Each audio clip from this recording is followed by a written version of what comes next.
So the format tonight is going to be 3 minutes introduction, so all the mayor candidates can go ahead and introduce themselves and why they're running. Then we'll do questions. Each candidate will get 2 minutes to respond to the questions at a 30-second rebuttal should there be a need for one, and then we'll conclude with a 3-minute closing. If we get through all of our questions and we have time, we'll open it up to the audience to ask their questions. So I will start probably at the end with Nathan. Please introduce yourself, and you'll have 3 minutes to tell everybody a little bit about you. All right. My name's Nathan St. George. I just welcomed my 5th child into the world last Monday. I'm a very hardworking, dedicated man, trying to start my own business, 5 years into that.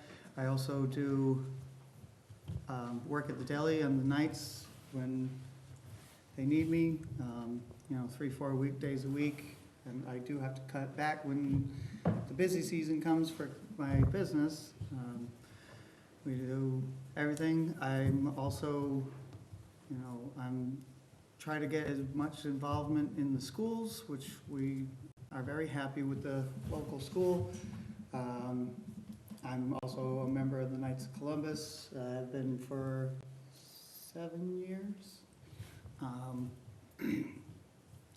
was trying to help others, several times a week I'll try, I'll buy somebody's coffee, or I added some gas money to a person's gas tank. They were paying with change, so I said, here.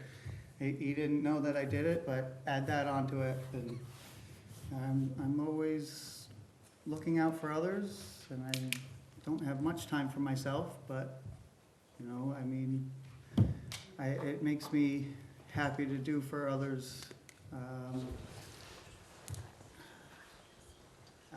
got a lot of good ideas, being young, and I'm always open for new, fresh ideas, and I will gladly listen to the people's opinions and ideas to help move things forward in the city. And I'm looking forward to rebuilding with a lot of things, and maybe some projects to help, get jobs and even lower bills in certain places if we can.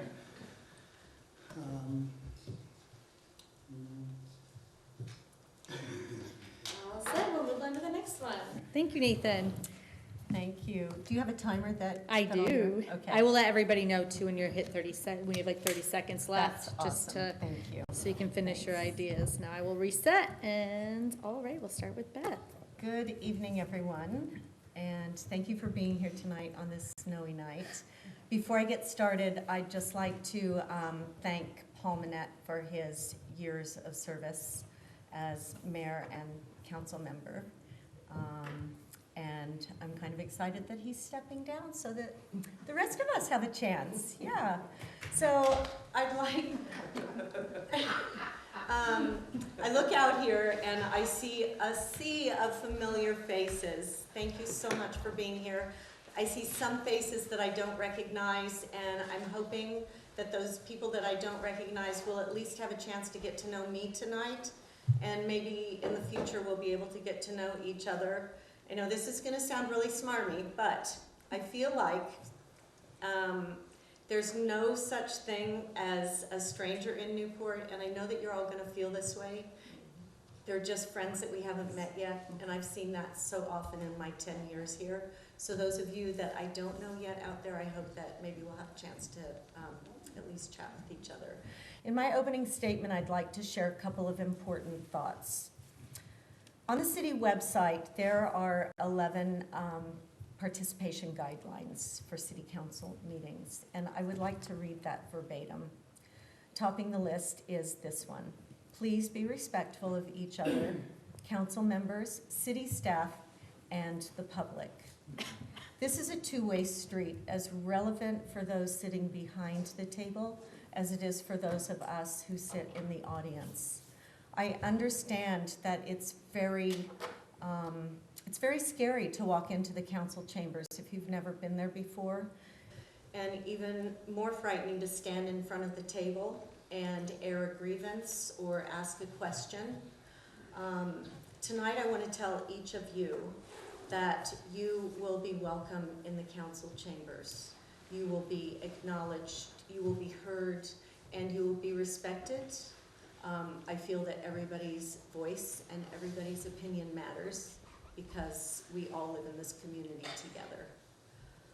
As mayor, I feel it will be my job to have a working relationship with current businesses and major employers in the area.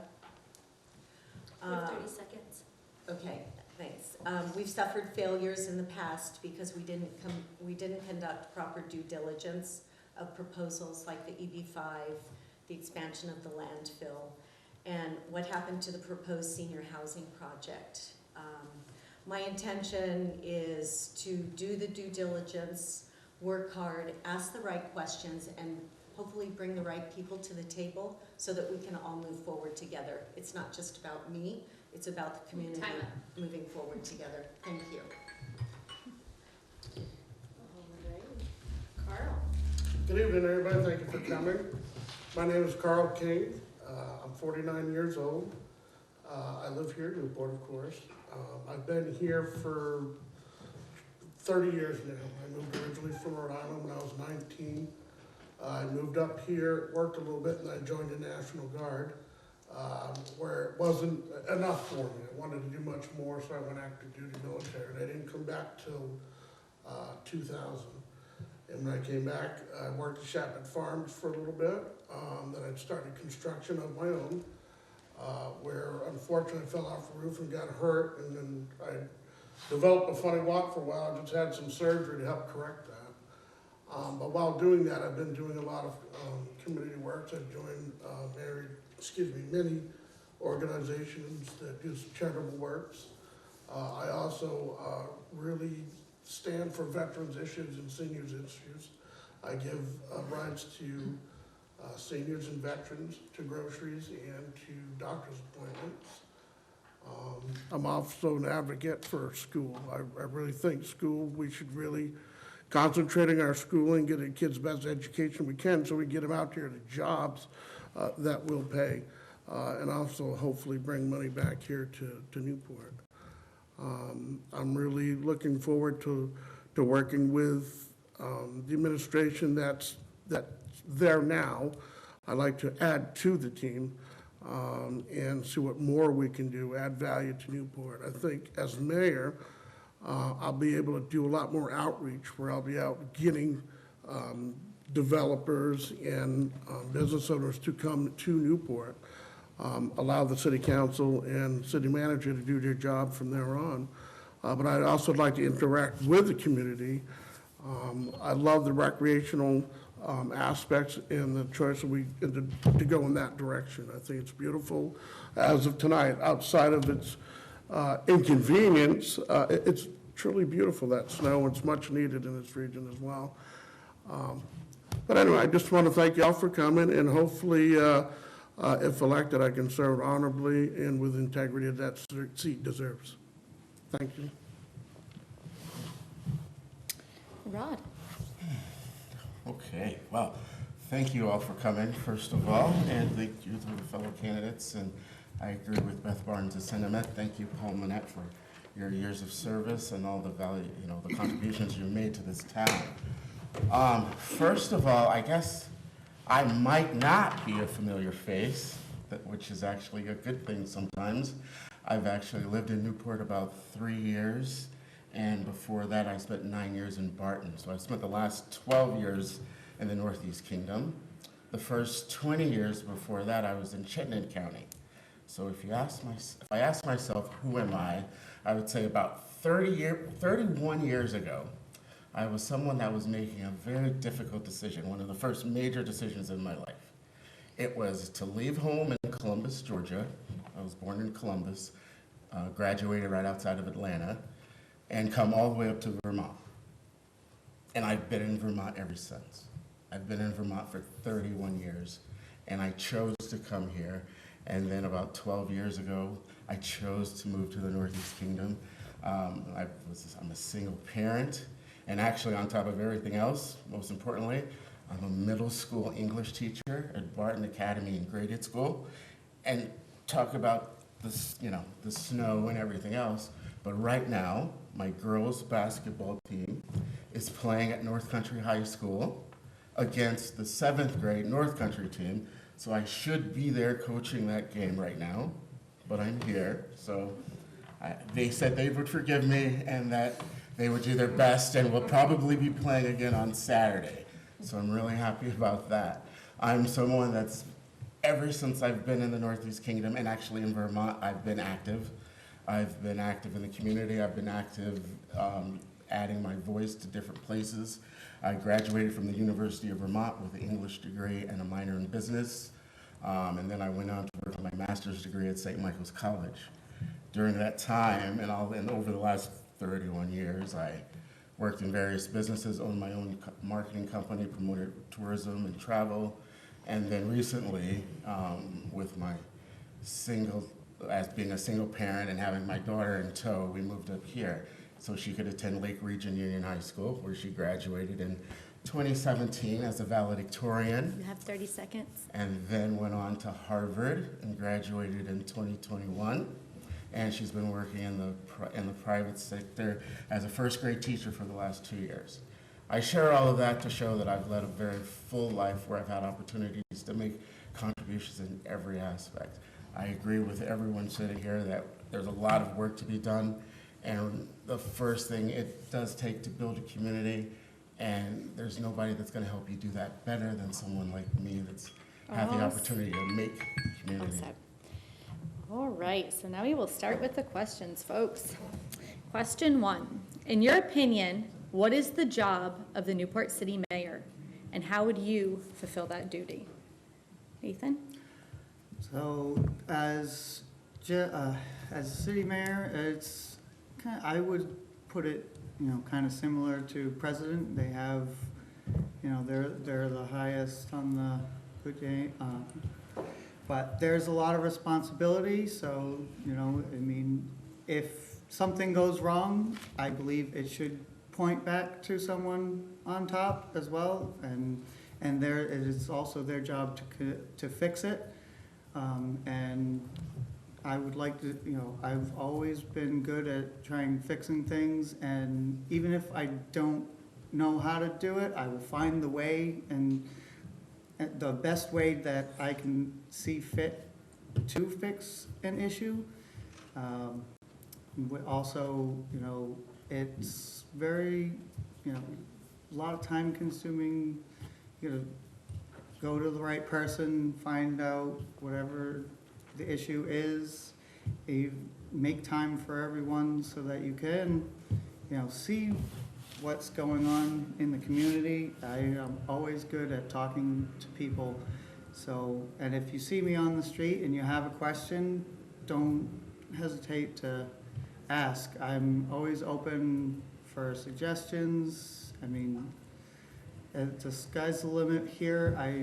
I'd like to see a lot of things You have 30 going seconds. positive for Newport. I've seen what the potential was 40 years ago, and I'd like to try and get to that and move forward from there.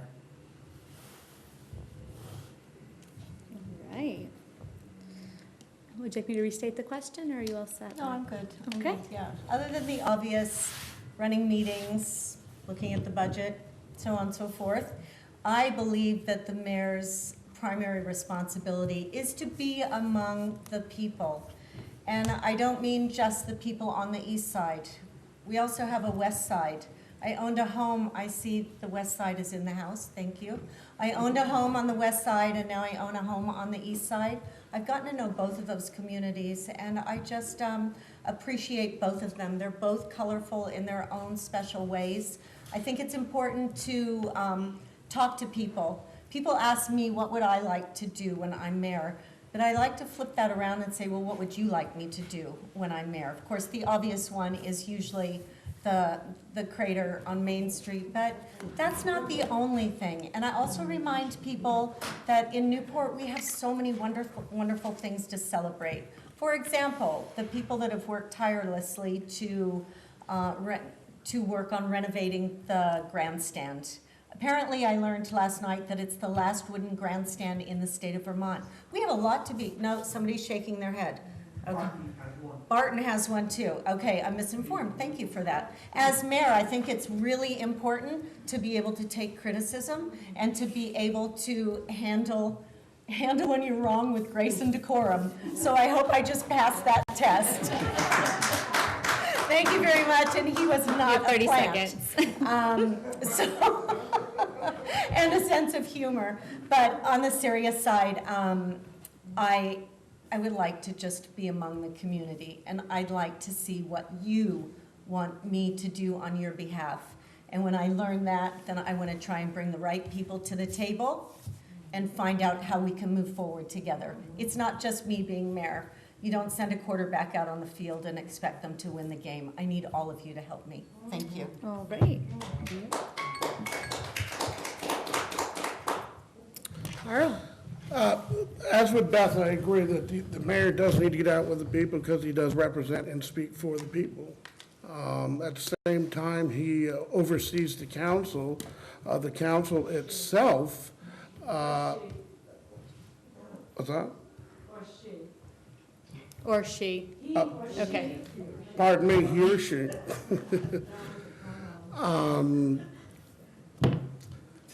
Where was I now? Overseeing the I'm trying to council. politically correct the rest of my thoughts, I guess. So basically, just to oversee, and of course, we know that if there's a tie in the city council, he or she, the mayor, would break that tie. But at the same time, I still believe strongly that the mayor's position is outreach, is to really go out and get developers and business and make those ties and bring that business in, the developers in. If we're going to make plans and establish directions for Newport, we have to bring all the puzzle pieces together, and everybody has to work as a team and bring what talents they have to the table. Again, I believe I'm very qualified for that job, and my outreach abilities would bring great opportunities to Newport. Thank you. Rod? Yeah. Okay, so adding on everything that's been said to a certain extent, I would offer that the mayor needs to add voices to the table. I think the mayor needs to go out and be a conduit in the community and to be someone that is approachable, as well as having background knowledge in, how to run a city, work with people, be on the city council, and as well as bring more stakeholders to the table. So a good mayor, an effective mayor is someone that you don't see that often because he's working behind the scenes, or where she's working behind the scene. They're doing their best to the extent that they can to bring people to the table that have vested interest in what's going on, whether they're property owners or whether they're renters. Everyone that is a resident of Newport deserves to have a voice.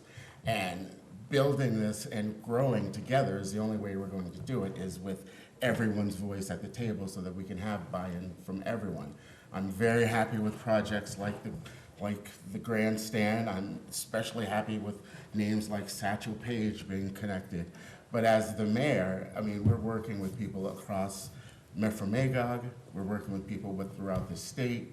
We have an opportunity as Newporters to be a beacon to everyone in the entire state of Vermont. You have 30 seconds. And share a new perspective of what a mayor can be and how a town can turn around and develop and grow within itself, and as well as bring more people in an inclusive environment. So, yes. All right. Question number 2. What have you done, or what past experience do you have that has helped to prepare you for this position? Nathan? Well, unfortunately, it's one of my own doing that I do not have any experience in politics, but That doesn't mean that I can't quickly learn how to do the job, which I've always been a very fast learner, and I've always learned my best hands-on. If I make a mistake, I learn from it and continue on to, make it right. And usually I only have to make that mistake once before, so like when I'm trying to travel somewhere, and it's nowhere I've been before, I use my GPS once, I try and do it again the second time I travel, and I may have to use a little leg up to, go there the second time, but after that, depending on how frequently I go to one place, I can always remember it. So I think that can be good. I'm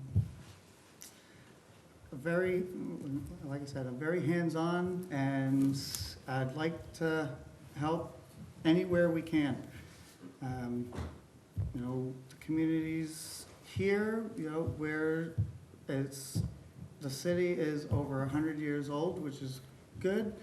And, just because it's of age doesn't mean it can't do great things.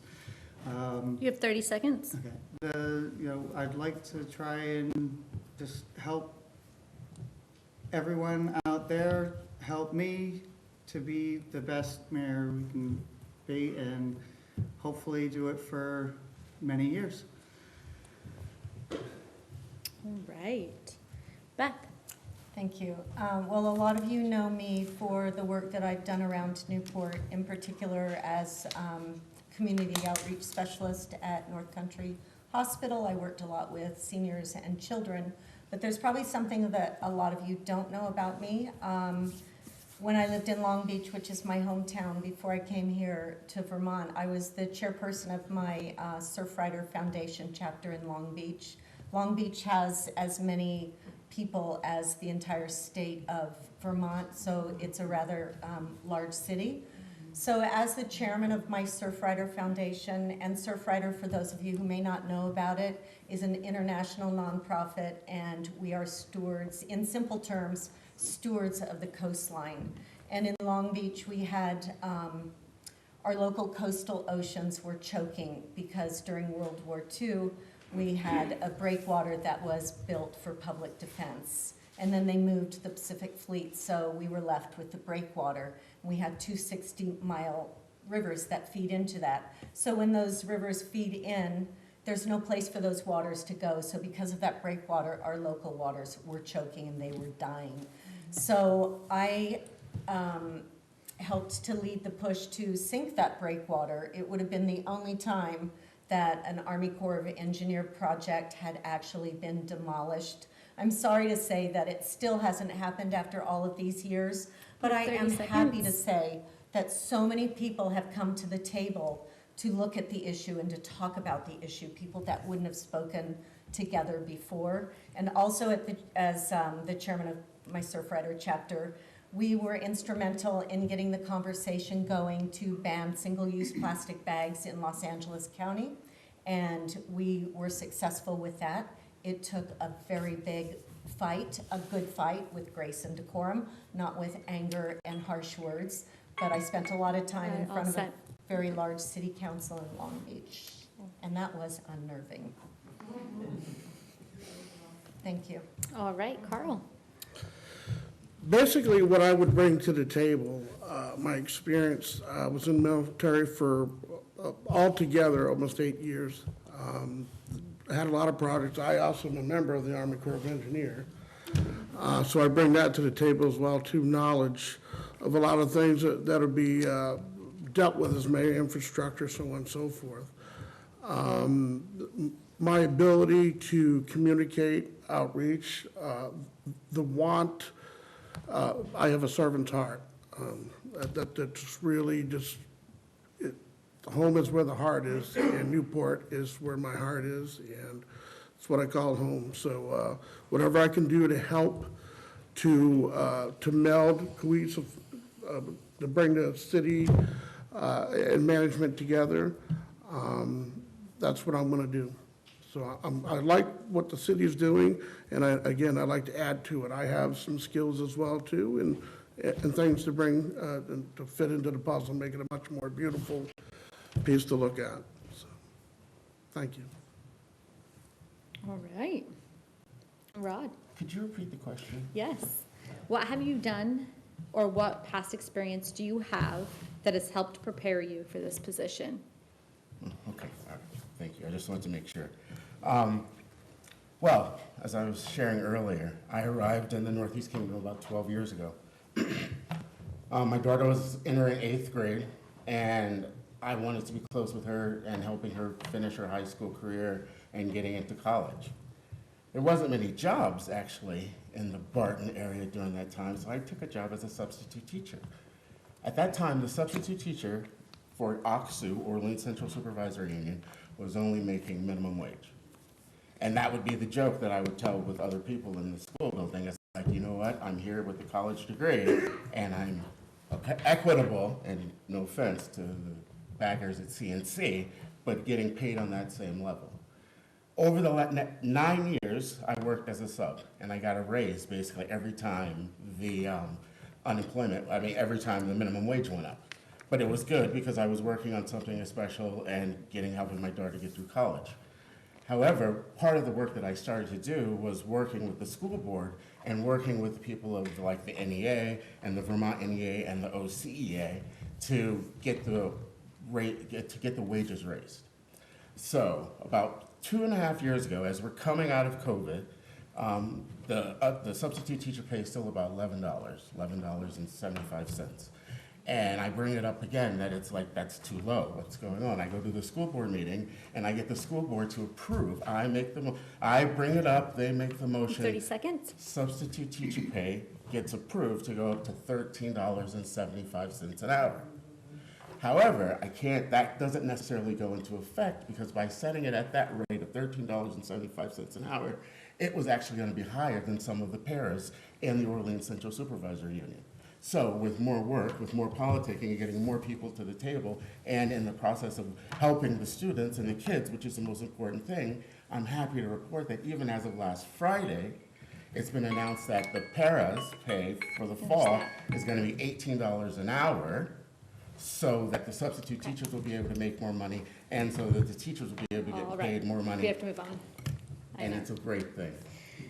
So, with that, question number 3. Could I suggest you shuffle the order here? I know it's awful difficult going first. Sure, I can absolutely do that. Thank you. Bear with me, this is the first time I've ever done this, so. You're doing a great job. So, all right, so we will. Actually, it's a great suggestion. So with each question, we'll start with the next person in line and go finish that way. All right. Next question. What is your primary goal as mayor? And with that, we'll start with Beth. Thank you, Ron. My primary goal as mayor, my first and foremost goal is to represent you. My second goal is to represent this city of Newport on one of the most beautiful lakes I have ever seen. I'm going to go off tangent a little bit here and talk about the lake now that I've brought it up. It is our #1 economic driver, and as mayor, I need to let people know that. We all know that in this room. We know it's beautiful. We know it has great potential, and we know that it's being underutilized. And we also know that it is under threat environmentally. We will not have anything if that lake is threatened. As mayor, I will work hard to protect it, to promote it, to bring people here to use it, and not just for the day, and it's a much bigger issue because to bring people here for a holiday, we need hotels, we need infrastructure. I'm really going off topic right now, but not really. I'm going to bring it back again. We need all of that to support what we can do with the lake. So as mayor, I would like to, again, get the right people around the table. I'd like to call other 30 mayors around the seconds. state. I'd like to see what other towns such as Littleton are doing. They are thriving. What have they done right? We can get it right, Newport. We need to reach across the border too. We need to be better friends with the Canadians, with our neighbors. They're our neighbors. We share an international water boundary with them. We need to bring them here on their boats. I could go on all night. I know I only have about 10 more seconds, so I'll wrap it up. But I will represent you and promote Newport for all its greatness and beauty. Thank you. All right, Carl. Repeat the question again, please. Yes, what is your primary goal as mayor? Okay, the primary goal would be, for one, is to, well, as reality is, let's put the city back together. The community and the management, city councils, put it back together. Once we have that good feel and that cohesiveness there, I think that the city's going to start feeling that and be more open-minded. I'd like to concentrate, again, on bringing development and business. We definitely need something to help offset the tax rate. If not, it's going to keep going higher and higher and higher unless we have businesses here. If they don't come in, we have to pay for it all. So, and the more services we add, is the more we add to the taxes. So we have to identify how far and how fast we're going into the future and make sure we're all going at the same time. So that's just it, just getting everybody on board. But also, I agree that the mayor should also promote Newport, which, again, I would be doing, especially with the outreach. Unless they don't know that we're here, they're never going to come and spend that money, or, you know, of course, and enjoy themselves. But just walking down a path here in Newport is not paying the bills. Getting people here from other places walking down our paths, we're going to pay them bills. So that's what I intend on doing. Thank you. Right. And Rod? Well, I guess the first thing I'm going to do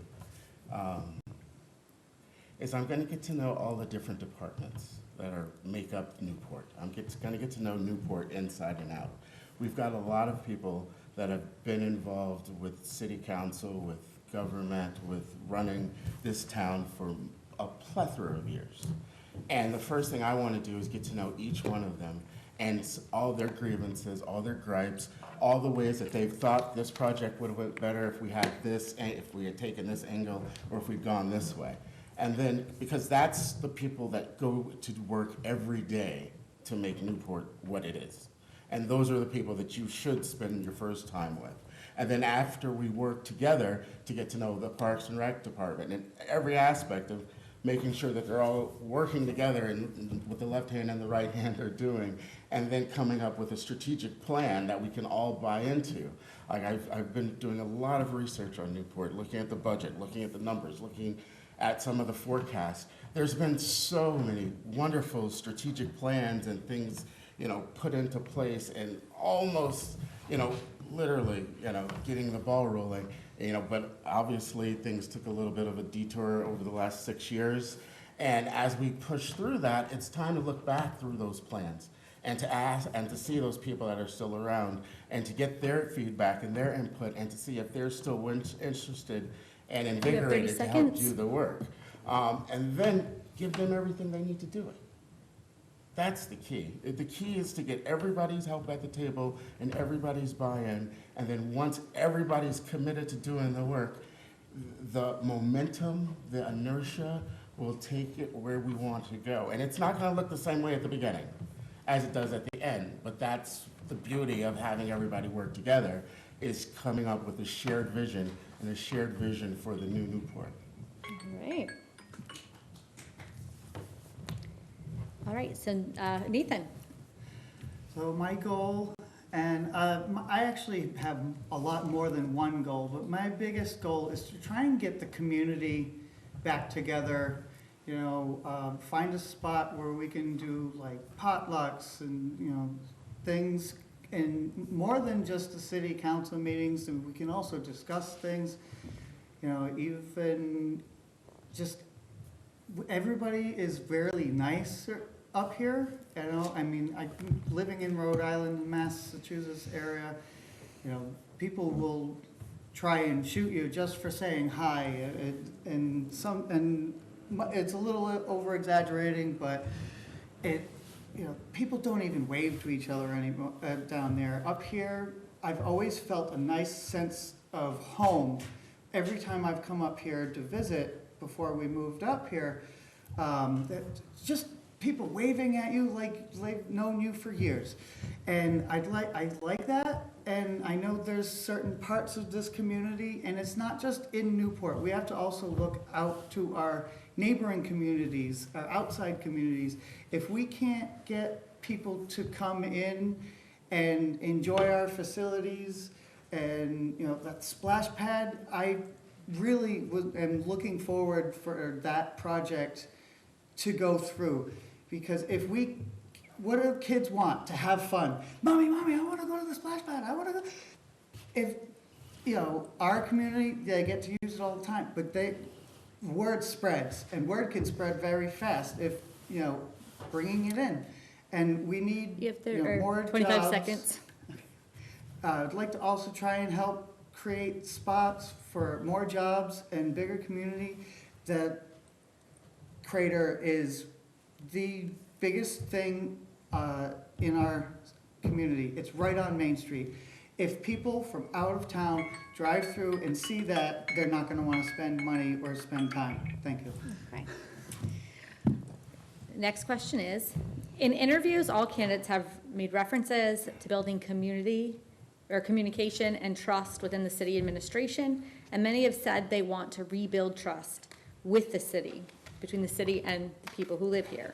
What do you see as broken or damaged, and what would you do to help change that and reestablish trust with the council? It would be Carl. What the city needs is the transparency from the city council and the mayor.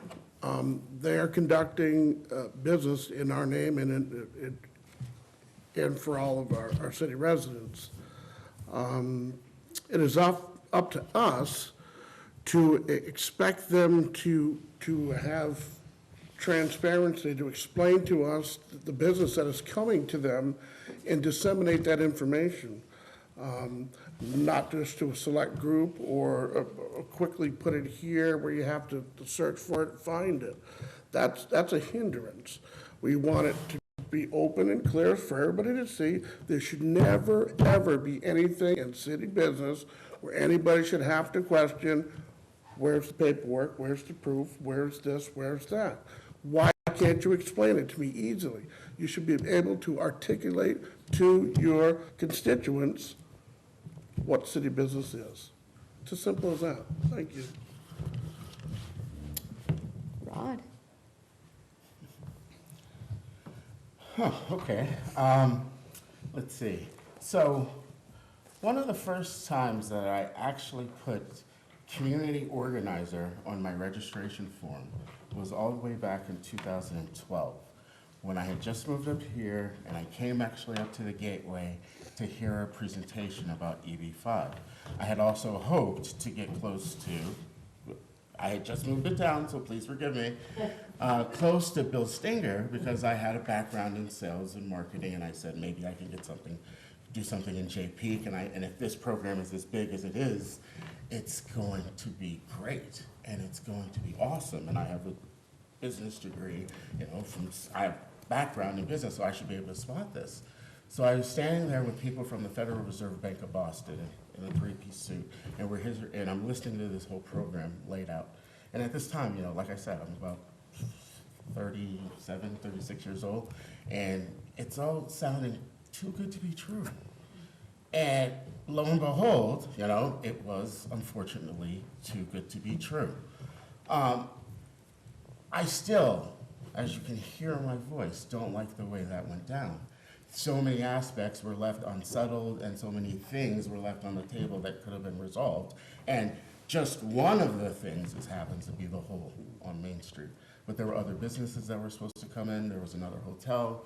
When Phil Scott was here a couple You have of 30 weeks seconds. ago, about a month ago, opening up the health center, he said that there was funds for that type of work to, help revitalize Newport. And that's what I really want to get to the bottom of, because there was hurt feelings.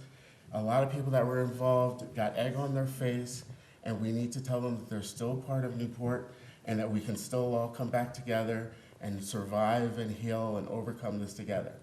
And that's the only way that we're literally going to push past one of the biggest fraud incidents in the state of Vermont, is together and getting everybody back to the table. All right. Nathan? All right. When it comes to trust, I've always heard, trust no one, trust, and there's a lot of times that is true, because but I always try and trust everyone until something bad comes from a situation. If you give that kind of respect and everything, I believe that it'll come back. And we can't have a community to work together if we can't trust anybody. This fool me once, shame on you. Fool me twice, shame on me. And that's all a good, very good saying, and it does hold true. But you also have to trust yourself. If you can't trust yourself, it's hard to do that and trust others. And if we're a community that won't work together because either the color of their skin, gender, they're all encompassing, I don't trust them because they're purple. I don't trust this person because they came from outer space. And we can't do that. You can eliminate distrusting somebody just by speaking to them.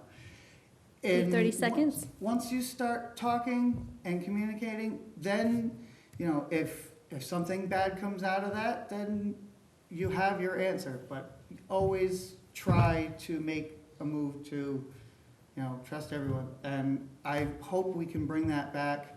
And I know it's hard to forgive, but that's what we need to do.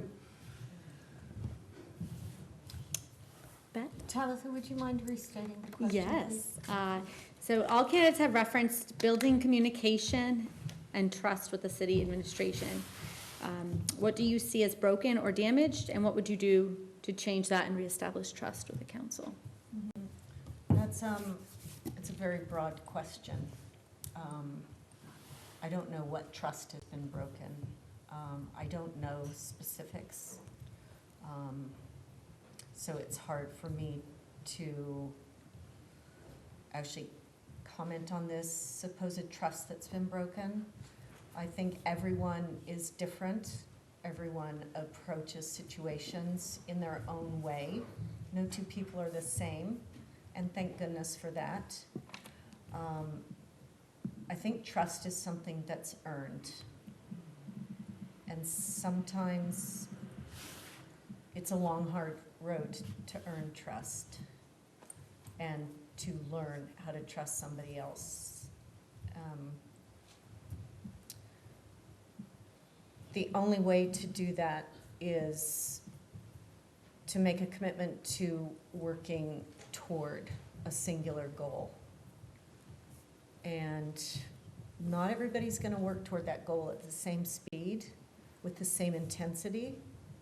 And sometimes trusts will be broken. And when those trusts are broken, we are adults. It's up to us to figure out how to mend that trust.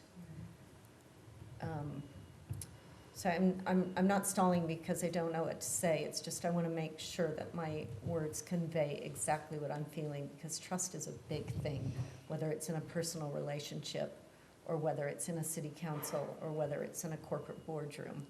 I 30 think seconds. the bottom line is we are adults in this town and we need to act like adults. The young people are looking to us as role models, and we need to hold ourselves to a really high standard. And I believe trust is the foundation for success. Thank you. All right, the next question. What relationship do you envision having with the members of City Council, and how would you go about building this relationship? My turn? It will be. Gotta reset this. All right, there you go. Well, so as I also mentioned a little bit earlier, I'm a middle school English teacher. 6th, 7th, and 8th grade in Barton, the Barton Academy graded school. I have about 50 kids underneath my watch, and my homeroom is the 7th grade. So, and I have about 9 or 10 significant 7th grade girls with significant personalities, and every morning they're always happy to see Mr. Owens. Yes. So putting that in perspective, every day I try to treat each one as an individual, and every student, to meet them where they are, see how they're doing. Every day is different. You don't know how they got out of bed. You don't know what's going on. And I meet them with a smile, and I say, it's great to see you, and I'm so glad you're here, and let's get to work. And that's the same way I would approach the city council. I would be just one of the members doing our best to add the best input and to make the best commitments to assuming that everybody has the best intentions in mind and that nobody has an agenda and that we're all working to basically improve Newport, to leave it better than we You have found 30 it. seconds. So that's the relationship I would have. I would do whatever needed to be done, whether that meant get the coffee or turn up the thermostat so that we could all feel comfortable and everybody's voice was heard and recognized as part of the solution. All right, Ethan. So, the best thing in any relationship, whether father, son, mother, daughter, you know, co-workers, anything, anytime you are working one-on-one with somebody, you have to establish proper form of communication. And if you're both not on the same page, it can easily be tainted and twisted, and don't be afraid to ask questions and repeat yourself. Because if you're not heard clearly, or say you mumble, I know I do, you know, if they're not understanding what I'm saying, I'm more than willing to repeat myself if they're willing to ask. And if we can't establish a proper set of communication, then, you know, we can't even really work properly together. So that's what I would do with the city council members, is just open up my ears, which I've always been a good shoulder to lean on, and hear everybody's problems, and just communicate my best information back. They may not always agree with what I have to say, but I always like to try and, you know, give the proper answer that I see is fit. You have 30 But- seconds. You know, again, communicate, and we're all in this together to try and move things forward, and if we can't, we won't succeed. All right. Beth? So I'm going to ask you to repeat it Yes. one more time. I'm so sorry. What relationship do you envision having with the city council, and how would you build this relationship? I intend to have an honest relationship, a relationship where I don't feel apologetic about asking questions if I don't know something. I will be new. I've not been to mayor school, and I'm guessing that nobody ever has, so I will cut myself some slack in not knowing everything. I do worry about that I'm not going to know enough about the logistics of being a mayor. So I will turn to the city council and ask them to hold my hand until I'm up to speed. And there might even be a chance for me to interject and share my opinions and my feelings, until we all find the pages that we can be on together, and then just start flipping those pages together and start working together. But I think honesty is definitely gonna be my North Star if I become mayor, because as soon as you start pretending like you know something or know more than you do, it spirals downward very quickly. So I find the best approach is just to be honest, whether you know something or whether you don't know something. And I hope they'll cut me some slack during the learning curve. Thank you. All right, and Carl? I agree with Beth. The best approach for any relationship is to be true and honest, not only to the person you're trying to engage, but to yourself. Through the years, there have been many, and there's reasons for that. There's supposed to be different opinions in city council, so that way hopefully all avenues and approaches to a situation can be addressed, hopefully. But that's not meant to be a warring scenario where people get to fight, and because you don't agree with me, blah, blah, blah, blah, so on and so forth. It's not about that. It's about keeping the integrity of the seat that the people elected you to, and move forward. Whether people agree on issues or not, it's agreed on for the best of Newport. And to help develop those, I would also offer myself to the learning curve. They certainly had a learning curve, and by reaching and receiving the baton, I also accept that learning curve is going to be upon me, where I don't know it all, but I hope to learn as much as them and be an effective part of the team. Thank you. All right. So the tax rate has been a common topic in many interviews with the candidates sitting here, and all have discussed bringing in more business, the option of bringing in revenue to reduce tax rates. So how do you feel you would go about bringing in new business as the mayor, especially in light of the employment crisis and the actual duties the mayor is able to perform? And you will start with Nathan. Yep. Yeah. So when it comes to taxes, we all get hurt by it. Everybody wants their hands in your pockets for money, especially when you have less money. But I don't see why we can't do, fundraisers that everybody can, join in, so that we can put more money into the city budget and lower tax rates for everyone.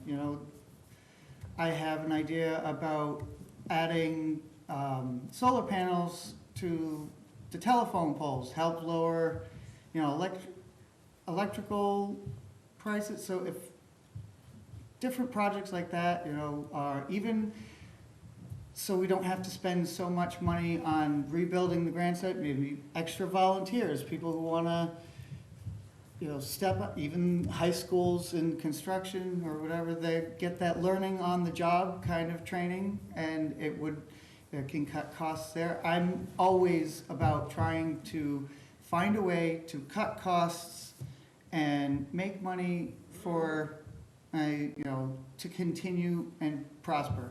I grew up poor with nothing, and there's nothing I know better than how to balance a budget with pennies instead of dollars.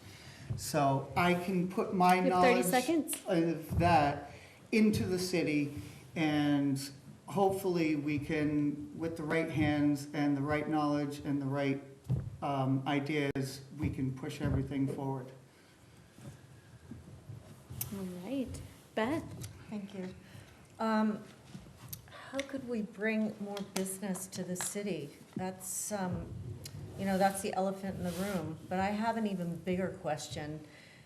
and probably probably there are a few of us in the room that know the answer to this, but I'm not privy to the answer because I'm a citizen and I don't know what goes on behind the scenes. But one of the first questions I'd like to know is, I'm sure there has been interest in businesses coming to the city. How come it only gets so far and then the deal is not done? Why are businesses not coming here? Are they meeting some sort of an obstacle at the city level? Is there, and I don't know this because I'm not in these negotiations, but I certainly would like to know, why are these businesses possibly expressing an interest and then they go away to another town? What could we do? What could we do to court these businesses a little more seriously? To make sure that they do sign on the dotted line? What can we do better? What can we offer them? I can think of many things that I would find attractive about this city, but for someone just coming in and seeing it for the first time, they might not see it and feel it. So I'd like to know why these businesses are coming and looking, but not buying. Another thing You is have 30 seconds? we did have a chance for a new business in town, and that was a senior housing facility. We need senior housing in this area. This is not a time when we should be turning out our elderly relatives to someplace an hour or two away. This is a time when we need to draw close as family. We need senior housing here. That is a business. Let's bring senior housing to this city. We've got the room. We've got the spirit that we need, and we can do it. We are Newport. Thank you. All right. Carl? Would you repeat the question, please? Oh, yes. It seemed to be more than one part. So the tax rate has been discussed by all of the candidates in various interviews. They've all discussed bringing in more business to bring in revenue and reduce the tax rate. How would you go about bringing in new business as mayor, especially in light of the employment crisis? Well, business certainly requires an infrastructure to come in to, and they also need a workforce. They also need, let's get realistic, an incentive. Why would they want to move to a particular city or a particular area? It's one, it's going to be financially beneficial to them for growth. But we also need to identify what kind of incentive packages we can also offer as a city to bring them in in turn to start bringing and turning out revenue. Certainly to show the advancements that we're making here in the city, the developments, the beautification, the recreation. These are crucial elements that developers want to see when they come into a city, want to make sure it's thriving and equitable to their building, but also to their workforce. They're going to have people that will be able to fill in their jobs. But we also want to make sure that the jobs that are coming here are going to be the jobs that our workforce are going to be able to work at. If not, let's again concentrate on our schools. Let's develop a school program that would intensify training, special and technical computer training. That's where the future's at. So just to identify really what we can handle here, what we can offer, but to go out, we got to tell them and entice them. So if you don't go out and tell them we're here, again, they're not going to know You have 30 we're here. seconds? So thank you very much. And it is outside of the box. It's not always in Vermont that the answers are for business. We got to go outside of that box or outside of the city. Thank you. All right, and Rod? Wow. Okay, so there's definitely a lot of ways we can answer this question. First of all, one of the ways that we can lower property taxes is increase revenue, and you do that by increasing some of the economic sector is one of the goals. So the first thing I would do is I would continue to work closely with Rick and the NCDD, Newport City Development District. They've got some very innovative things that they're working on with the Gateway Center, making that into an educational facility, as well as some numerous other projects that we've been discussing. And I think it's important that the city works hand in hand with the downtown, just the downtown companies. Secondly, as someone who has, rented office space and maintained leases and things like that, the businesses are owned by people, and you go there and you get a lease, and then you create your business. So what makes a business inviting, and especially with an employment crisis, and not being able to find, proper, good employees, is housing. So you have to get more housing so that people can live in the city and then work. One of the things Rick shared was that most people spend about 40% of their income within walking distance. So think about everybody that lives downtown Newport and all the businesses that could stand to gain. So part of what we need to do is to keep doing what we're doing and to attract 30 more seconds. businesses, as well as offer them incentives to stay and incentives to work with us. If there's any, if there's schools that have, extra ARP funds or ESSER funds, we can find ways to collaborate with them as well. And bringing more people downtown is how you attract more businesses, which also brings more revenues, and that, alleviates some of the stress on property owners. All right. Next question. That feeds perfectly into the next question, which is, all candidates have talked about bringing more people to the city of Newport to live. As mayor, how would you help bring people to Newport, especially in light of the housing shortage in the area? Where do you envision them living? So Beth. Back to me. I take that the question was, where would I envision them living? Yeah, how would we bring businesses here in light Yeah. of this housing crisis? That's definitely another elephant in the room. Yes, the housing crisis. One thing that I think we need to be careful about is not to upset the equilibrium between low income and affordable housing versus market value housing. The market value housing, of course, we're going to be getting taxes from those homes. And there are a lot of people who are coming here looking for that kind of accommodation. They're not finding it. I know that for a fact. I think we all do. I was at the legislative breakfast this last week, and Bobby Starr said something very interesting. I think you probably all know Bobby Starr.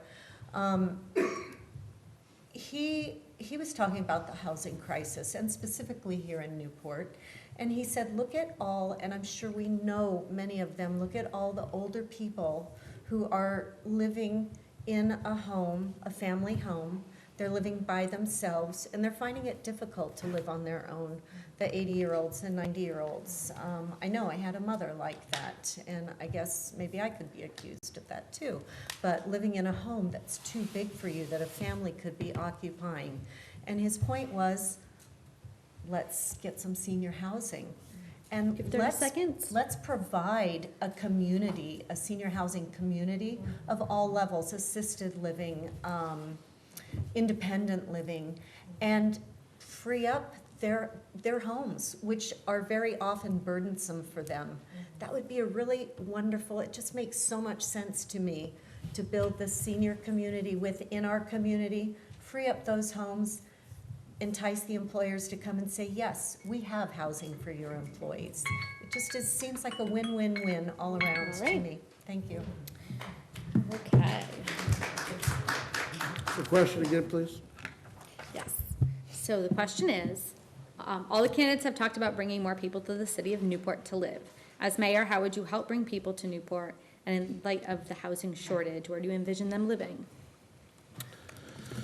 Again, we're going to have to go out to get developers in business to come here. Again, they're not going to know we're here and what we have to offer unless we have a packet to show them, or something to show them. Once they get here, how to house them. Again, we have this fine line here up in the North Country where we have no housing. We have beautiful fauna and flora. We got to find that midpoint so we're not cutting into that beautiful North Country that we're so used to and we love and cherish, but also we need to build houses. for all demographics, because they're all here and are always going to be here, whether you're rich, poor, or middle class.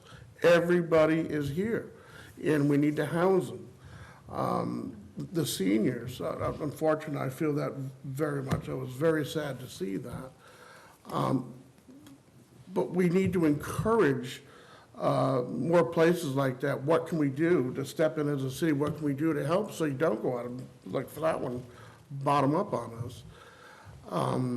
But we certainly have to, definitely, we got to build more houses, but we definitely got to have the revenue to come in to offer that. So that's it. All right. Ron? All right, this is definitely getting interesting. There's actually a couple ways we can approach this dilemma as well.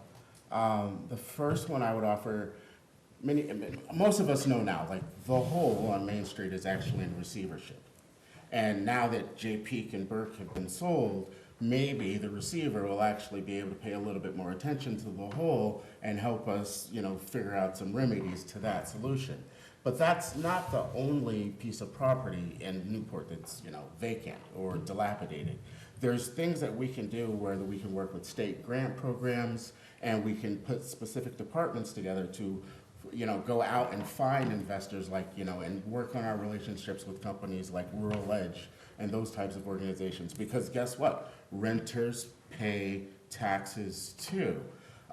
So even we pay it to the landlord, and the thing is, we might not get the equity that comes with the ownership, but it's still part of the pie. And so those are things that we can do to actually add to, and there's ways, with grant programs and state programs where, the city could take over ownership of something temporarily while we attracted an investor to purchase it long-term. And during that time, you could find some sort of affordable housing or work with some sort of subsidized housing, as well as middle income and upper income housing. The second way that I would approach it as well is we can increase our transportation. Things like the RCT, we can bring more people and have more 30 routes seconds. coming from other parts of the Northeast Kingdom and build and actually help and make it easier for them to get to Newport to work and to fulfill some of these jobs, which would actually add to the wealth of the overall city and to help sustainability as well. So there's ways that people can work further away from Newport and still benefit and help add to the value of our great city. Ethan? All right. Being in construction myself, I've helped with a lot of the projects not just in Newport, in their homes where they're very old homes, and I don't want to push to see, them torn down and rebuilt, but just in my neighborhood, I actually live a stone's throw away from here. There was a fire a few years ago that the house, they finally tore it down last year, and there's not, as far as I know, there's no rumblings of anything even being built. Just shortly under there on the bottom of 2nd Street, that house I was actually looking at that house to buy it, because our next move as a family, was to go and buy a house. Renting is great. You don't have to worry about home expenses and everything, and not everybody can afford a house, but unfortunately, just renting is an ongoing, never-ending kind of pile-on project that it gets daunting. And, everybody wants to have something of their own. And then there's another home just out towards, heading out to the outskirts that way. I'm assuming it's been abandoned for many years, and it's a very large home. And, I've been seeing people, tear down the old homes and put down multi-family homes, You have which 30 seconds. is something we definitely need. And, as the older community unfortunately passes on, the houses will be coming up for sale, and I have been seeing that as I've been looking for one myself. There's something that we could do to even maybe try and build another facility like we have just down the road, the big brick building where it's, I mean, a lot of people don't wanna live that close to people, but we do need more of it. All right, so last question that I have for you folks tonight. Actually, that is the last question I have for you folks tonight, so I'd like to open it up to the community to ask their questions. We have probably 15 or so minutes before we do some closing comments. Yes? The mayor and the council, and then there is the city manager. Who works for whom? So if you become the mayor, will you be working for the city council, the city manager, or will the city manager be working for you? So I'm going to restate the question for cameras and for the live feed, but, so you're asking if they were to become mayor, do they work for the city manager and the city council, or does the city council and city manager work for the mayor? Is that the? No, Okay. it's the city council and the mayor. Do they work for the city manager, or does the city manager work for the council and the mayor? Okay, so does the city council and the mayor work for the city manager, or does the city manager work for the city council and the mayor? I can answer that one, I Okay. believe. We can start I'm with not Beth. sure what format you want. Yep, we'll start with Beth, and then we'll just go right around. It's my understanding that the city manager works for the mayor. That's the way it should be, right? That is my understanding, yes. Carl? As I understand it, the city manager works for the city, but is overseen, correct, by the mayor, and that, also the city council. The mayor would be the head, if you would, of the echelon. Then you would have the city council, who really, that wields the power. So that the mayor would be part of that power if there needs to be a tie-broken vote. But the council does hold that power. The city manager does work under that. Thank you. Rod? Well, Laura has been the city manager for about 8 years, and I'm gonna work with Laura. I'm going to do whatever I can to help her and listen to her and, do my best to get whatever knowledge that she's willing to share with me. Jim's been in the city, and working as well. So I'm not one of those people that comes in and tries to reinvent the wheel. Those people have extremely a vast expertise, so I don't think who works for whom. We all work together, and we all work for the people of Newport. Except one is elected Yep. and the other one is Okay. paid for. All right. Correct. So, are you done, Rod, or you want to keep going? Yes. Okay. Before, I just didn't want to move away from you, Nathan. I'm all gonna agree with Roderick there. As mayor, yes, mayor does, have the top seat, but mayors and the city council and the city manager, we're actually all working for the people, and that's how it should be. I have not seen it in, my short years on this planet be like that anywhere, even in companies, we all have to work together, but the city manager would work for, and under the council and the mayor. That's how I see it would be fit. Excuse me, can I just make a comment? Yeah, you I got a think that 30-second question rebuttal. was a tiny little bit misleading, because of course, we're all gonna work together with all of our colleagues. But the way I understood it was that you were asking about the hierarchy and the job description. I think that's Yeah. what she was asking. So I think that, of course, we're all gonna work together. And I do agree, if I can jump Yep, into 30 it as seconds. well too. But for clarity, the city manager does work an answer to the city council. And just so everybody knows, the only way to get rid of your city manager is through your city council. It's not through you saying, hey, I don't like that particular city manager. It's up to you to go to your city council and saying, we've had enough, vote of no confidence, and you give that power to them, and then they decide. Okay. You have a rebuttal? Just only because we did go through. Yep.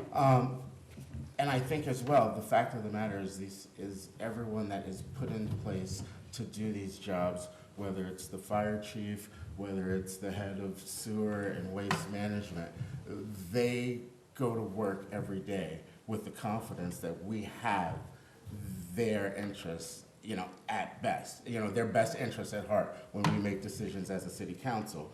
And I think the overall morale and the overall enthusiasm can be greatly improved when everybody understands that we're all part of the same community and that we're all working for the betterment of the entire city.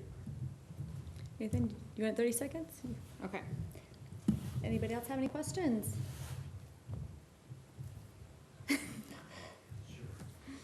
So,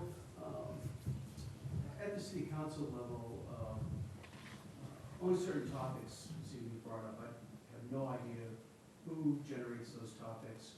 I know in other cities that I've lived in, those topics can be submitted, and counselor, and you ask them, do you think this is an idea that we could put on the agenda?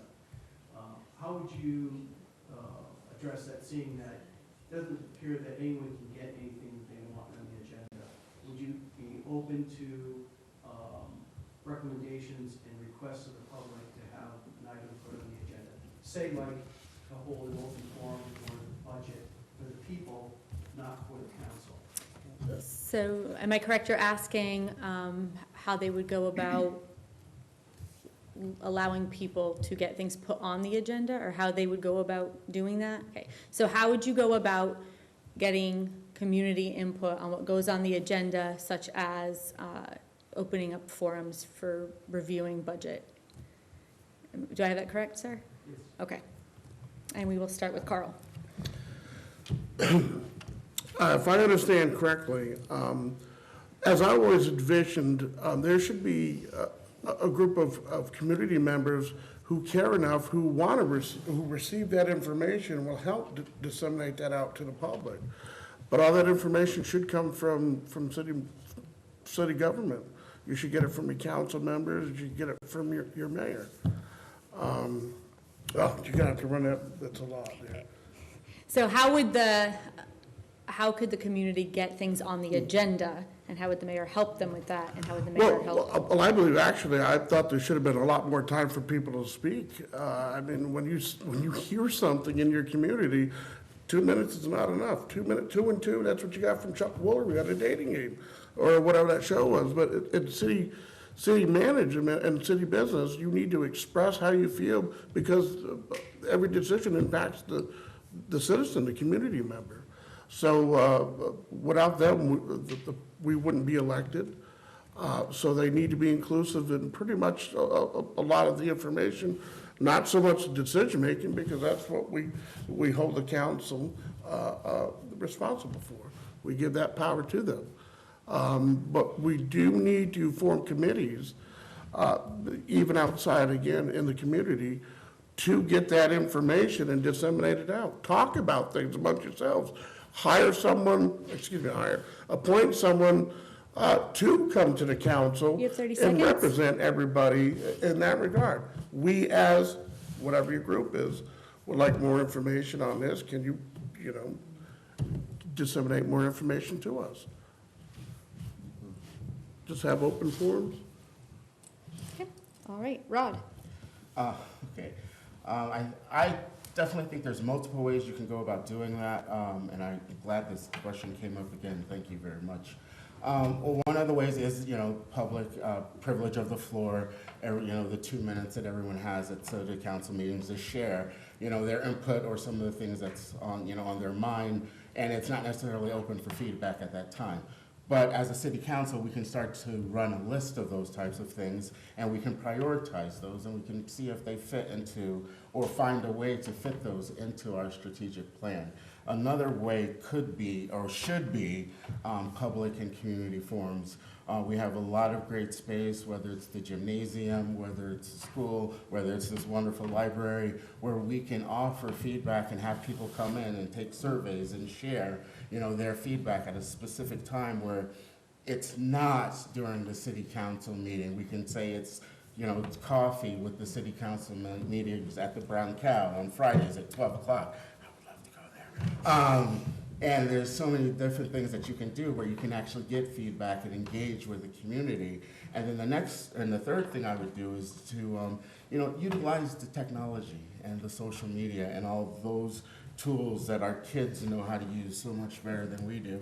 You can do different things with like NEK-Rocks and different programs where you can put a survey out there, you can get people's feedback. One thing we could do with NEK-TV as well is you can 30 have seconds. the mayor can have a show on again where we could get a phone number and people can call in and share and vent. There's so many ways to, in essence, take care of business before we're officially in a city council meeting and get everybody's feedback and figure out where we are and where we need to negotiate and how we can compromise. Thank you. Nathan? So, as, like Carl was saying, make committees and make one voice come into the meeting, but it can go more than just the meetings. And as mayor, you was told that you could also hold extra city council meetings. To my knowledge, we only have one a month, and sometimes I don't feel that that's enough.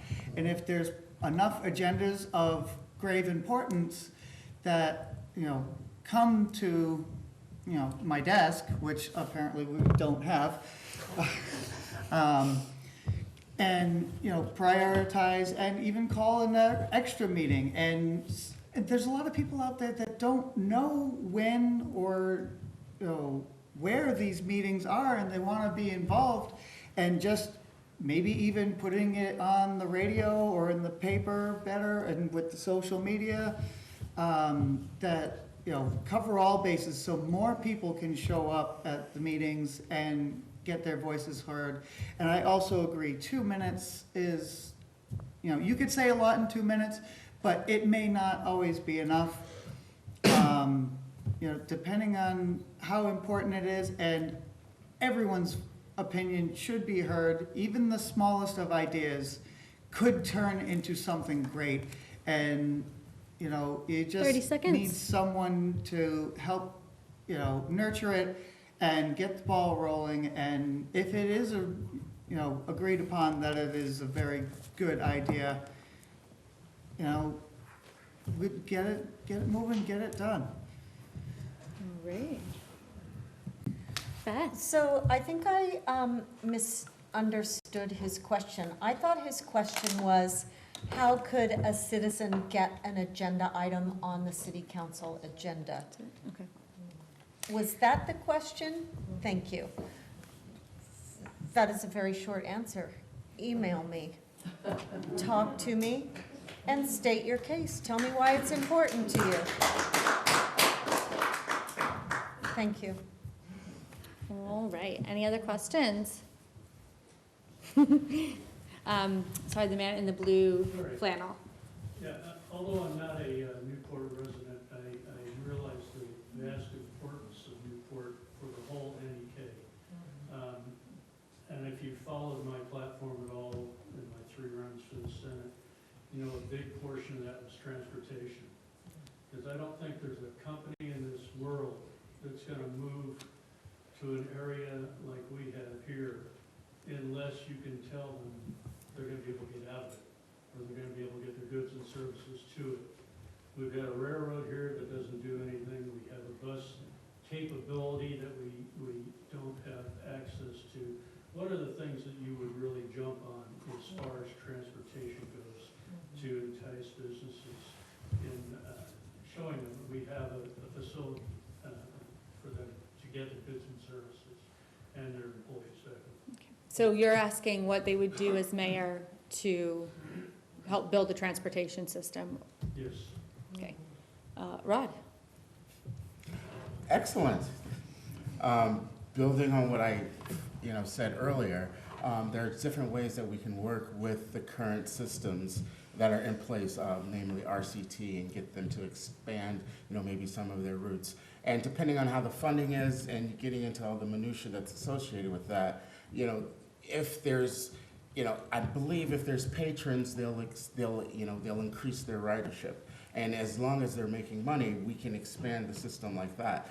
I also believe that it's important as well that we get, that we get to the forefront as much as we can, with, electric energy as well. So adding more e-stations and things like that could be beneficial for this town as well. And some things that I remember from when I first moved into, when I first moved to Vermont, and the development that was going on along the waterfront and ways that it was being utilized, that will drive a lot of the transportation back and forth to Newport. People will come to town for the state buildings. They come to town for different services that they need. And as well as we have opportunities with, with the waterways to utilize more of that more effectively. So having a very elaborate program, I don't see Uber coming anytime soon. It just doesn't really dictate that. But there are definitely steps to get to that process where we can make it effective, where that, people can offer ride shares or things like that. So there's numerous different ways, and once we facilitate the need, the transportation You have 30 seconds? will show up. Nathan? All right. Well, as I've noticed in my years up in the Northeast Kingdom, there isn't much for transportation, and what we have, runs so unfrequently. It's hard to say. Sorry. When I lived in North Attleboro in Massachusetts, there was a system of like 6 buses running anywhere from every half an hour to every hour. So I think if we got a more consistent bus route, because I believe we only have 2 buses with the RCT. I've seen a red one and a white one. And, and I've also noticed that our community, especially on this side of the city, don't have transportation of their own.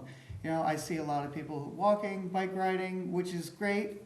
It's good to be healthy, and if that's why they're doing it. But there's a lot of people that, it's hard to get, a carriage full of groceries home if you have no transportation. And, yes, the RCT does stop at, some of, I believe all of the major shopping, areas.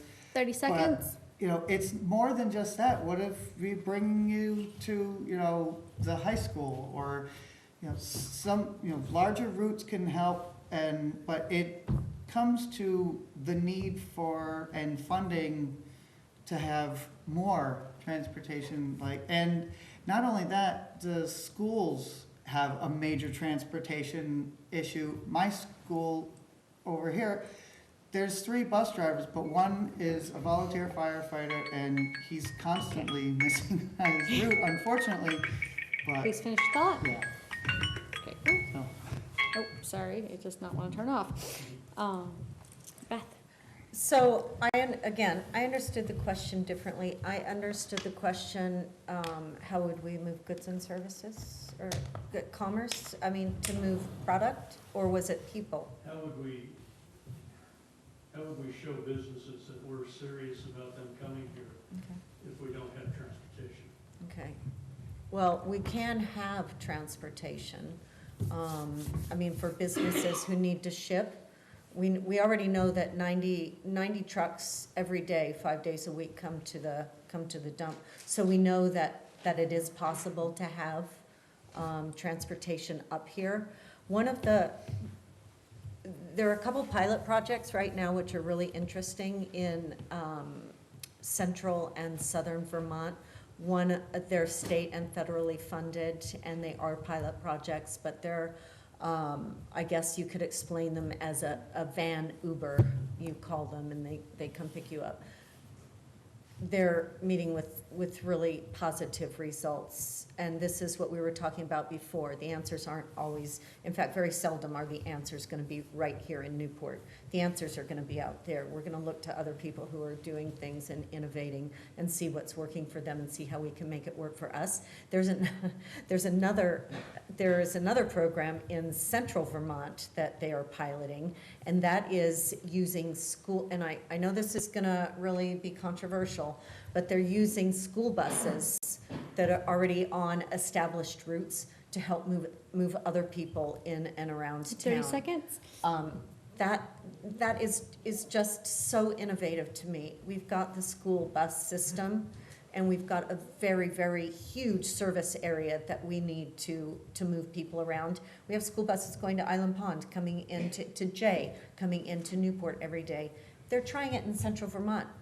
Maybe we can keep an eye on them and see what they're doing to see if maybe we could use it up here. Thank you. All right. Carl? Would you be more, I want to hear your question again, because I want to dial right in on exactly what you're looking for. If we're gonna get a business to come into Newport, they're gonna ask what kind of transportation you have to facilitate us. Well, you say transportation, are we talking, again, goods and services? Are we talking workforce? Well, I brought it into workforce, goods and services, you know, the whole gamut that a business needs as far as transportation involved. Well, our infrastructure here, we have a lot of access points into the city.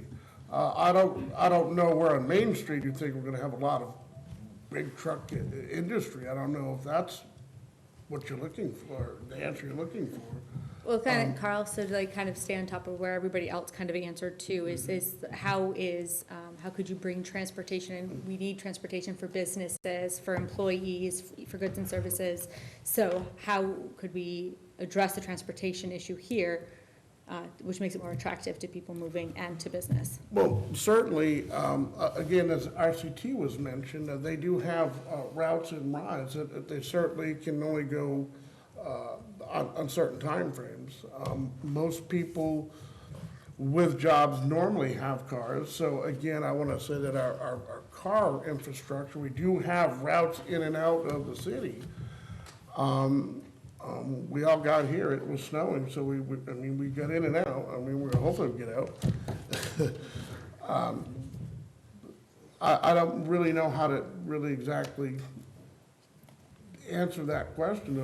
I'm not seeing the real answer. I know we have a good way in and out of here. So I know if they need to bring goods or stuff in, there is a railroad. If it's larger stuff, larger bulk, they can use that. But that's it, that's all I have. All right, next question. We have time for a couple more. So Mike in the way back. I'd just like, first of all, as a lifelong resident, born and raised, been a voter here all my life, I want to thank 4 of you for showing up. I've never seen 4 candidates for mayor. That's pretty awesome. It's not so much a question as it's an appeal to you. We're not in competition with Newport Town. We're not in competition with Derby. We all live in the same area. All my life, we have been in competition with these other places, and that's just plain simple. And I would hope that regardless of which of you becomes the next mayor of the city of Newport, that you include them in our plans. 80% of our shoreline on Lake Memphremagog does not belong to the city of Newport. Yet we take on 90% of the burden. You can comment on that whatever you like, it's not a question. It's an opinion. I'd like to thank you for that opinion, especially as a lifelong resident. That means a lot to me, not being a lifelong resident. You make some really valid points, and I want you to know that I not only listened to you, but I heard you when you said that, so thank you. Carl, would you like to comment? Again, I want to validate and empathize to know that we hear. I really feel that the lake really is one of our greatest selling points. And if that comes up as a negative point where I hear a lot of things going on, that really is a distractor from the city. So I really like to make sure we stay on top of that and make sure that we get our fair share, but we also don't bear that whole entire burden as well, so. Rod? I definitely wholeheartedly agree with your sentiment, and that's definitely one of the things that I would work to do as, you know, to make sure that Newport Town and Derby, as well as the surrounding areas, you know, are all, you know, a part of the discussion and at least have an opportunity, you know, to share, you know, because I definitely, one of the first reasons I came up here was for Gardner Park, you know, and to play softball, you know, and we attract people from all over northern Vermont and the entire state for some of our tournaments and things like that. But you've got the lake, you've got Prouty Beach, you have numerous ways that we can, you know, show off our recreation. I definitely want to be a part of continuing, you know, music on Wednesdays, and as well as winter at the Gateway. Those types of opportunities bring in more dollars, and you can make it a 4-season destination. And while you're doing that, at making it a 4-season destination, we can figure out ways to, you know, capitalize on that, not just at the convenience stores, but in the specialty shops and in the restaurants, and we can get people to spend, you know, more time in the downtown area, and that'll be definitely one of the ways that they feel, you know, more part of what's going on. And Nathan? So Newport is not alone, and, you know, we are also, not only we are just a big part of Newport, but, you know, we're part of North Orleans County, we're part of Vermont, we're part of the United States, we're part of this great planet that we are blessed to live on. And if we can't get along with our neighbors, and it's only going to hurt each other. We're not gonna make anything positive to come out of as negative as not being able to shake hands and work with projects. So if Newport Town needs help building, you know, another playground or something, it would be in our best interest to go and help, you know, send some volunteers or even maybe some funds if need be. We're not here alone. Yes, we're strong, but if Newport as a city can fail, it can snowball with our surrounding towns, and we do need to, you know, work with also with Canada as well. Maybe some kind of ferry system to go back and forth to be able to cross the border that way.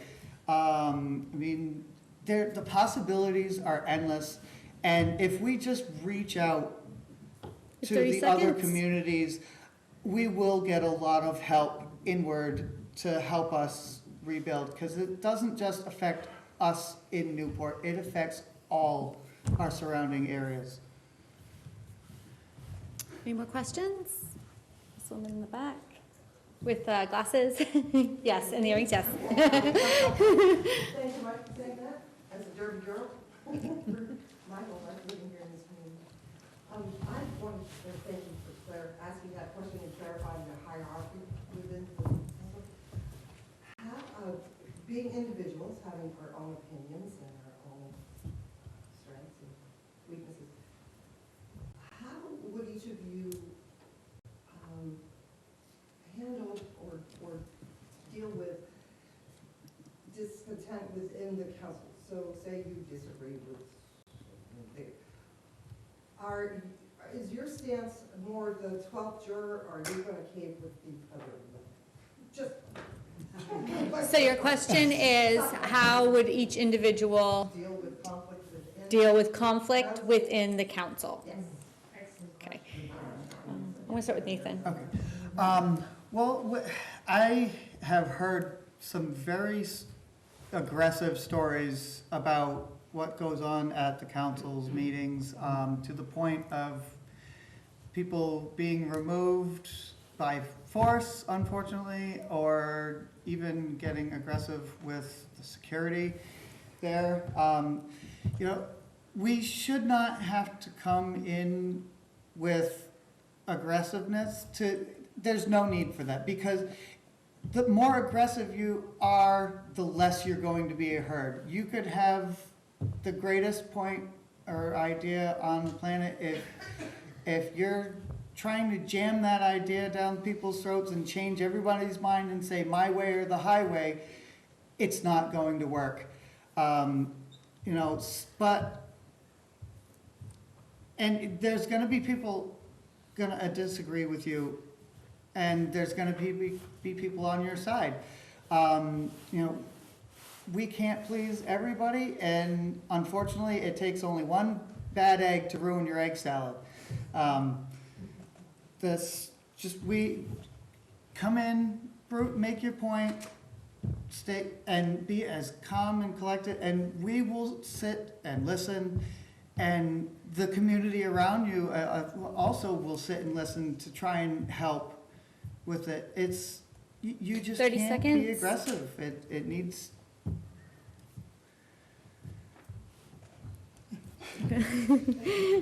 Beth.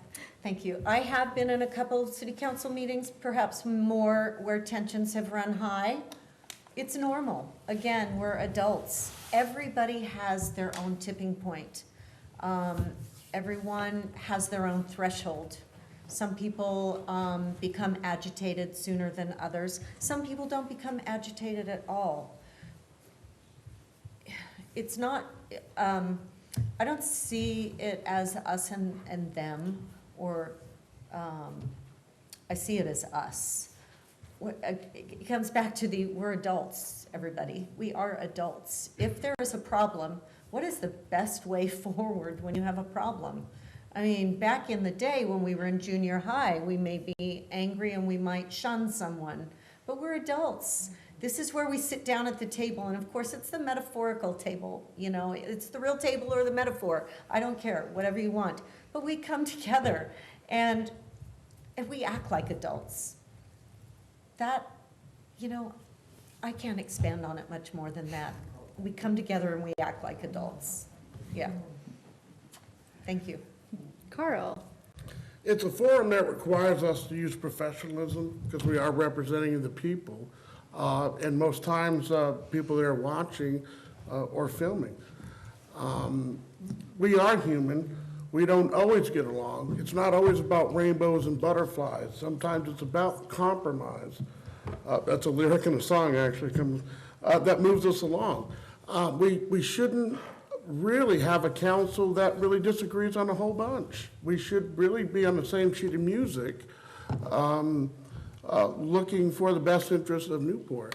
And if there is usually some sort of discord, hopefully we're adult enough to remove that agenda, that personal agenda that may be driving it. Because again, everything should come down to Newport and for the best interest of Newport. So sometimes we just gotta suck it up, buttercup, and be an adult. Sometimes we gotta be tough and pull up our britches and be firm on things. But we do have to use empathy and validation. So, thank you. All right, Rod. Well, I wish I could just say, well, can't we just go with the golden rule and do unto others as we would have them do unto you? No, we can't do that, so we have to sometimes move up to the platinum rule, which is do unto others as they've asked you to do unto them, or treat them the way they've asked to be treated. I've had a lot of experience in a lot of different circles. Been the business owner where I was in charge of the employee, been the school teacher where I was in charge of, you know, pulling in the student and trying to maintain a, you know, a good, healthy relationship. There is a happy balance all, you know, throughout the whole process. The most important thing in either of those scenarios was that they respected me. And once I had their respect, whether they were an adult or a child, we could figure out a way to work together. And I respected them, they respect me, we work together, we have a mutual understanding, we have agreed upon norms, and then we work together to maintain community. And yes, in a perfect negotiation, no one walks away 100% happy. Then it wasn't a negotiation. So there's so many other ways to look at this, and if there, but if you assume best intentions and you can meet people where they are, and at the same time, you don't have to be disrespected, and you don't have to put up with being, with watching any other harm happen. So it's a delicate balance. We all have a vested interest, and we would hope that everyone is looking out for the 30 best seconds. of the best for the entire council and to be successful. So find that mutual ground, and then we can go from there. Questions? Yes, man in the mask. Who is that masked man? As our world becomes ever more dangerous, do you think it's appropriate that the fire chief and the police chief get paid as much as the recreation director? Okay, so your question is, should the fire chief and the police chief get paid as much, or As much as the rec recreation director? Okay. So this will start with Beth. On the face of it, my answer is no, but I don't know, I don't know what the details are of their job descriptions, but my initial knee-jerk reaction would say, no. I'm gonna go out on a limb and I'm gonna say, no. They should be paid more? They should not all be paid the same, is what I'm saying. Was that your question? Well, fire chief, 24/7, 365 job, also wears the hat of the health officer and the zoning administrator and any other vacancy in town is the step. Emergency coordinator. Emergency Sorry, I coordinator. misunderstood your Yeah. question. So you're asking, so just so I can kind of frame it in a way that they all can answer the same question. So you're asking, should the fire chief and police chief, who are full-time employees, make as much as the, say, the recreation director, who's also a full-time employee, or should because of their duties, should they be looked at differently, maybe make more? Yeah, when you put it, 24/7, on call, wearing many hats, yes, they should be compensated for that, absolutely. Right, Carl? Well, to understand that better, what is the comparison? Are you saying the city, The fire chief gets paid 4 to 6,000. okay, The recreation director gets paid 61,000. And I like them both. I mean, I think they're both doing a great job.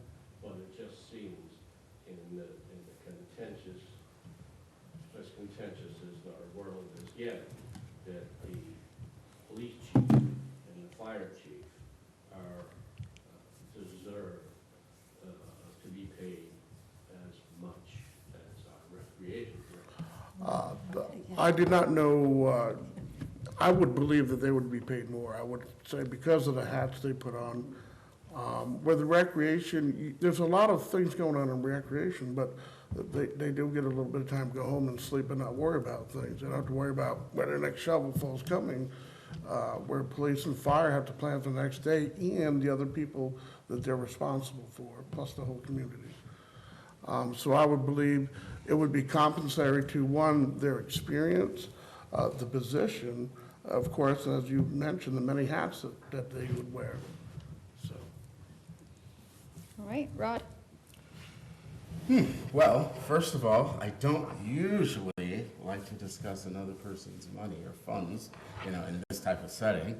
But I would definitely review the budget if it becomes a real, if this is in and of itself a real, matter to be, investigated, then we would look at the budget and then we would compare, the revenue that the rec department brings in versus the revenue that, the other departments. However, public safety is absolutely important and paramount, and if you don't feel safe in your own city, you're not gonna be willing to spend time or plan a future. So things that we could do in that regard is we could compare, what the police chief makes in a comparable city, in Vermont or a comparable New England city, based on our population size and our, in essence, crime rate, or the amount of fires that we have and the amount of the need. And then if there was a way to level it, or to comparable to other fire chiefs and other police chiefs, not recreation directors, two different jobs.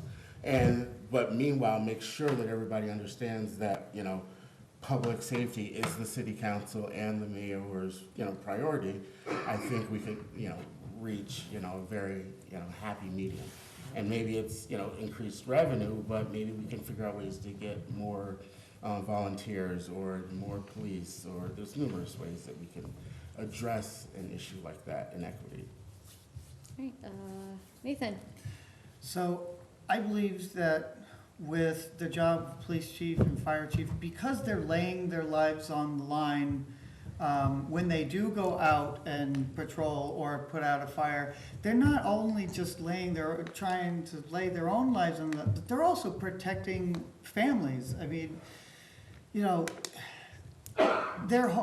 fire chief, they're protecting people's homes. And then we have a community of a lot of homeless people that now, because due to fires, and we do have a growth in violence in our city. We've been seeing it the last few years, just in the waterfront plaza. Couple of shootings from outside states come in, tracking somebody down for whatever reason, and shooting at them either to death or just missing. Thank God. But I believe if you're laying your life down on the line and you're protecting someone's life, you should be getting paid more. And it's not, something more significant, because if the numbers that you say are true, that is a very big drop off. So, just like with military, they're also doing the same kind of thing. 30 seconds. Healthcare professionals, they are also saving lives, and they're not always putting their lives on the line, but people who are looking out for others and doing good for people, I believe, get more. And I believe it's unfair that someone like an athlete or something gets paid $30-40 million when yes, they're doing good at their job, but Okay, time. All right, folks, so it's almost 9 o'clock, so I do want to give the candidates a chance to go ahead and kind of just do their concluding statements. So we'll give you each 3 minutes to conclude.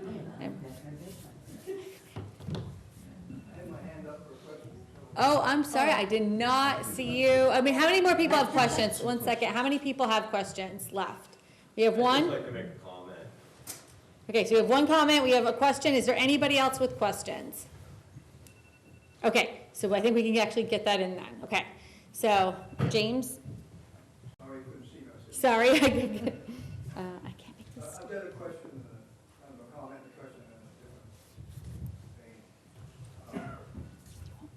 We have a lot of staff members here that have been working for the city for a long time, 15, 20, 25, even 30 years. They have extremely vast knowledge and experience in things they've probably seen it all and been through everything. And I was just wondering how each of you were going to value the experience and the knowledge these staff members have.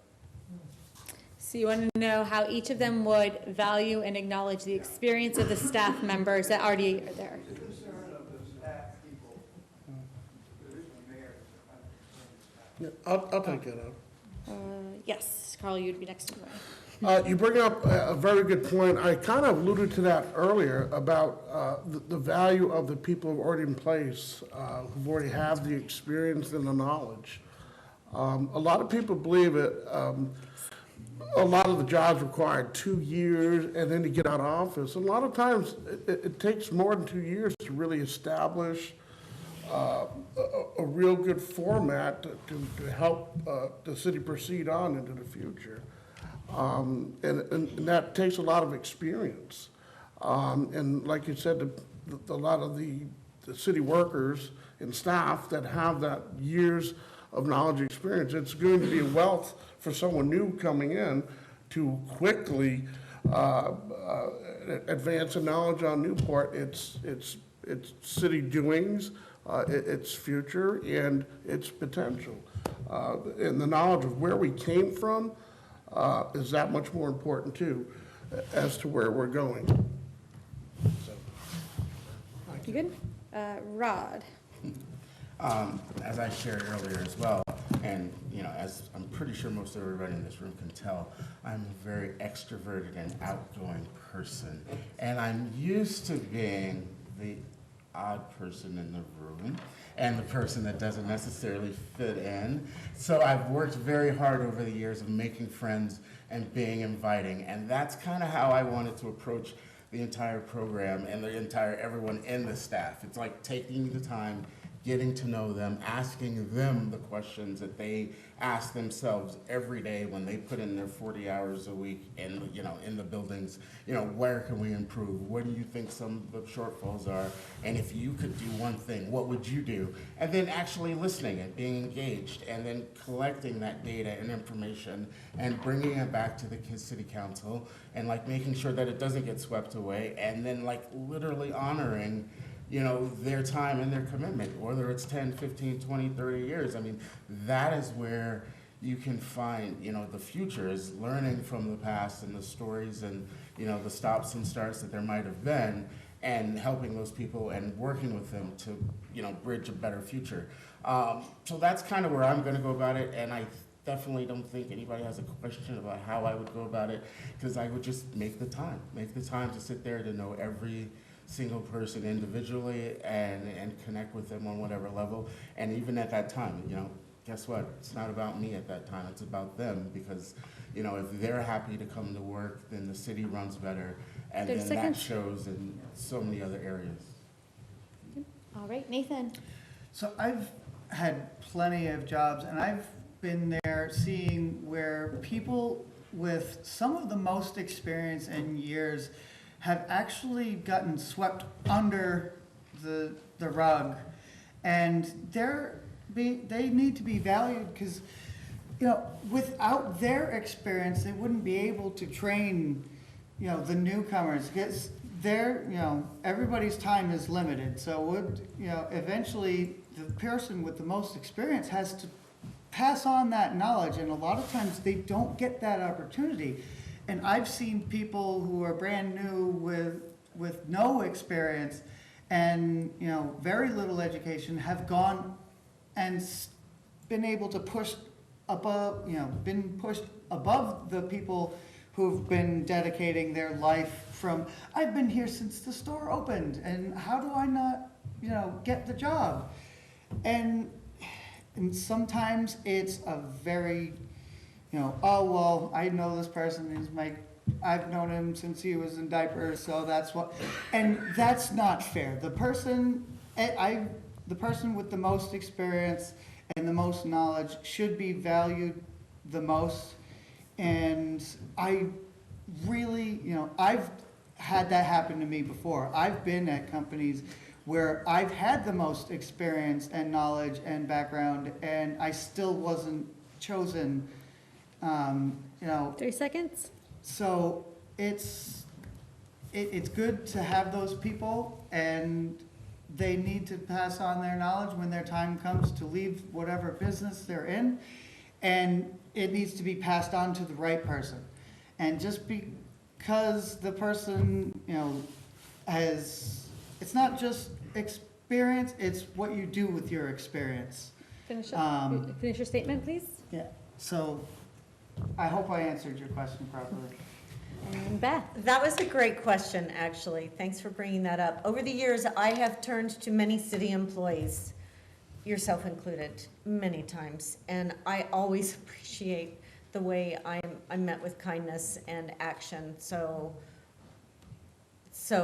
I know the level of employees that we have in this city. There are several in the room right now. I kind of look at it as if I'm walking into my job every day, which is a substitute teacher at Newport City Elementary. Every day I show up, and every day I have absolutely no idea where I'm going to be. I could be a music teacher one day, and I could be a PE teacher the next day. I could be in pre-K, 6th grade, and several classes in one day. And I always say to the kids when I go in, I'm honest with them, I say, hey, I don't know, well, I frame it a little differently, but I let them know. I don't want them to think they're in too much control, but when in fact they really are, because I'm walking into a new classroom every day, and I have no idea how they do their morning meetings or how they do their snacks. So I have to turn to them and I have to ask, and we all have to work together and cooperate. They have no idea how much I'm leaning on them. So full disclosure, if I become mayor, city employees, I will be leaning on you and trusting you to show me the way. Because I'm not gonna lie, it's gonna be scary, and I'm gonna need kindness. Thank you. And, sir, yes, in the back. I hadn't planned on speaking this meeting, and I am the fire chief in town, and I had absolutely no idea that the gentleman in the front row was going to make those comments. I just want to clear the air on how things are the way they are, okay? My compensation package is a victim of today's employment wherewithal, shall we say. People are moving around the country from job to job and getting increased salaries because of their value, because employees are hard to come by today. The rec director, who is phenomenal, does a great job, got his salary because that's what it took to get his skill set into the city and to move his family from Connecticut, okay? It just so happened that it leapfrogged over mine, is what it is. We have budgets. We try very hard to keep our budgets at a manageable level. Tom and myself, our city residents, we pay taxes. We take our budgets very, very seriously. I think if you've read the newly printed city plan, our proposed budget for this year of 2.8 or 9% is phenomenal after 2 years of 9% inflation. I think Morrisville just came out with theirs, and they're going to be 25% increase this year. So I don't want anybody in this room thinking that it was that the difference between my salary at this point in time and the rec director is an intentional thing. It just happens to be circumstances that created it. And in an effort to keep our budgets as low as possible, that's where we are.